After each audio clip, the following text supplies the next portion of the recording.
One of the famous lines of Saint Maximilian Kolbe are these words: "Hate is not a powerful force, only love is a creative power."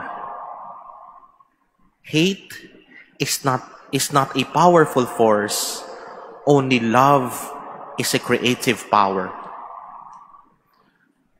Why is there such a thing as hate? Bakit ba natin kinamumuhian ang isang tao, bagay o pangyayari? Simply because we got hurt. We hate the feeling of getting hurt. We don't want to get hurt, and it is a natural tendency for us as human persons. Self-preservation would dictate that we avoid things or places that we could get hurt.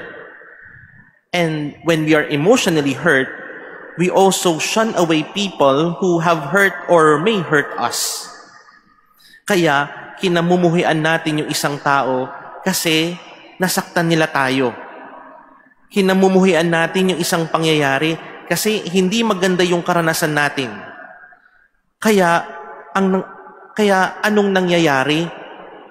Ayaw nating makita yung tao. Ayaw nating maulit yung pangyayari. Ayaw nating maalaala yung karanasan. Ayaw natin. At kapag inayawan natin ang isang tao o pangyayari, para bang pinuputol na natin yung koneksyon natin dun sa taong iyon. Pinuputol natin yung alaala ng karanasan na iyon. Self-preservation builds up the hate so that we can prevent ourselves in getting hurt once again. When we hate, we disconnect people. When we hate, we disconnect memories. When we hate, there is a big tendency that we close into ourselves and shut out the world in front of us. Going back to the words of Saint Maximilian Kolbe and the words of Jesus in our gospel, it is only love who can recreate the damage that hate has brought. When we hate, we disconnect. But when we love, we build bridges.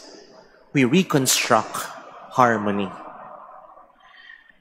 Kung kinamuhian tayo ng Diyos sa mga pagkakasala natin, matagal na tayong wala.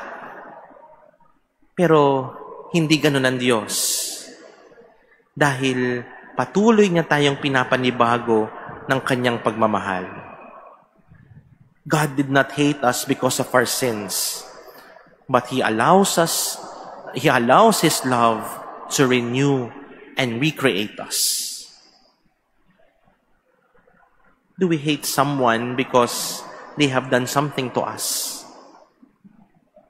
Let us be careful then that hate might explode within us and destroy our capacity to love. Kaya nga, sabi din nila, hate the sin, but not the sinner. Why? Because we must destroy our connection to sin so that we may be able to love more as a person. And as we are able to love more as a person, we are able to re-establish our connection to God and to our brothers and sisters as well.